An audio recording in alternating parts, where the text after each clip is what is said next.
Oke, langsung aja kita mulai ulasan mendalam kita kali ini. Bayangin sebuah papan catur, tapi bidaknya adalah kapal tanker raksasa dan armada militer negara-negara besar. Nah, itulah yang persis lagi terjadi sekarang di Timur Tengah. Ketegangan baru aja memuncak lagi di salah satu perairan paling krusial di dunia.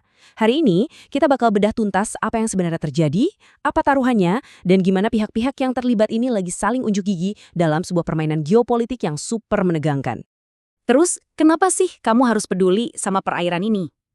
Gini ya, Selat Hormuz itu bukan cuma sekedar jalur air biasa. Faktanya, sekitar sepertiga dari seluruh pasokan minyak dunia yang dikirim lewat laut, itu lewatnya di celah yang sempit banget ini tiap harinya. Benar-benar urat nadinya energi global deh. Seluruh ekonomi dunia kita yang saling terhubung ini bergantung banget sama stabilitas jalur ini. Artinya apa? Setiap langkah diplomatik atau pergerakan militer sekecil apapun di area ini, efek dominonya langsung kerasa ke seluruh dunia, mulai dari naiknya harga bensin sampai ke naik turunnya pasar saham global. Biar gampang memahaminya, kita bakal bedah situasi ini jadi 5 bagian.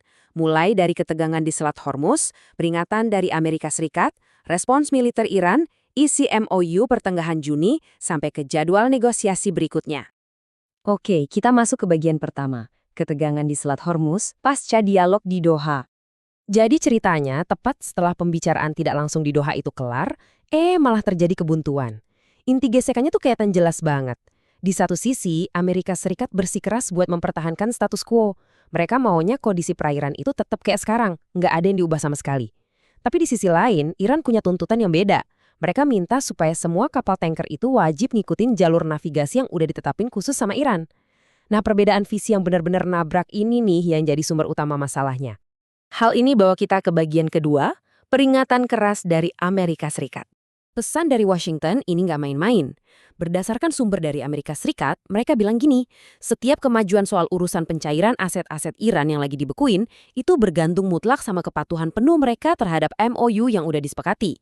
Buat Washington, kalau ada upaya buat ngubah aturan main di Selat Hormuz, itu artinya udah ngelanggar kesepakatan awal. Ini tuh ibarat ujian pertama buat komitmen Tehran, yang secara langsung ngaitin manuver kapal di laut sama urusan pencairan duit bernilai miliaran dolar. Terus gimana responsnya? Kita masuk ke bagian ketiga, respons tegas militer Iran. Nah, disinilah situasi fisiknya jadi makin panas. Markas besar pusat Khatam Al-Anbiya yang merupakan markas operasional gabungannya militer Iran ngeluarin peringatan yang super tegas. Mereka bilang, semua kapal tanker komersial dan minyak wajib lewat rute yang ditetapin Iran. Atau kalau enggak, mereka bakal ngadepin respons langsung dan tegas.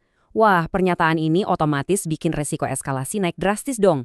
Kapal-kapal dagang internasional tiba-tiba aja ada tepat di tengah pusaran konflik diplomasi tingkat tinggi ini. Tapi tunggu dulu, apa sih yang bikin Iran sekeras itu? Teheran ternyata secara resmi melayangkan protes dan ngecam kehadiran armada militer Amerika Serikat yang terus-terusan ada di sana, khususnya jet tempur dan drone. Buat Iran, keberadaan militer asing di wilayah tersebut adalah ancaman nyata yang bahayain keamanan kawasan mereka. Kalau kita lihat dari dua sisi, jelas banget ya kalau kedua belah pihak ini sama-sama ngerasa keamanan nasional mereka lagi benar-benar diusik. Biar makin paham konteksnya, kita mundur dikit ke bagian keempat. Kesepakatan MOU pertengahan Juni.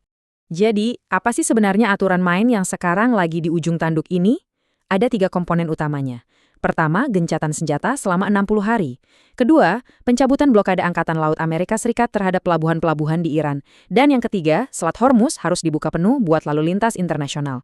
Intinya, inilah fondasi kesepakatannya. Tapi sayangnya, sekarang kedua negara justru saling lempar tuduhan kalau pihak lawan lagi berusaha ngancurin pilar-pilar rapuh dari kesepakatan ini. Lalu, kelanjutannya gimana? Kita sampai di bagian kelima, jadwal negosiasi selanjutnya. Walaupun hawanya lagi panas banget, untungnya jalur diplomasi yang ditengahi sama Pakistan dan Qatar ini belum sepenuhnya putus. Kalau kita tarik garis waktunya, habis MOU krusial itu ditandatangani pertengahan Juni, dialog awal Juli di Doha itu emang sempat mandek.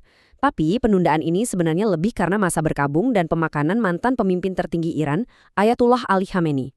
Nah, sekarang fokus dunia beralih penuh ke tanggal 18 Juli. Ini adalah jadwal pasti buat negosiasi teknis berikutnya. Jeda waktu menuju tanggal tersebut benar-benar jadi masa transisi yang sangat kritis. Pada akhirnya, semua kerumitan geopolitik ini bermuara ke satu pertanyaan besar. Akankah status quo di Selat Hormuz bisa bertahan sampai tanggal 18 Juli nanti? Mengingat betapa vitalnya jalur ini buat stabilitas energi dunia dan nasib aset bernilai miliaran dolar, jujur aja, tiap harinya itu berasa kayak lagi jalan di atas lapisan es yang tipis banget. Apakah diplomasi bakal sukses nurunin ketegangan, atau justru kebuntuan ini bakal meledak jadi eskalasi fisik? Kita lihat saja nanti. Terus pantau perkembangannya, tetaplah kritis, dan sampai jumpa di ulasan mendalam kita berikutnya.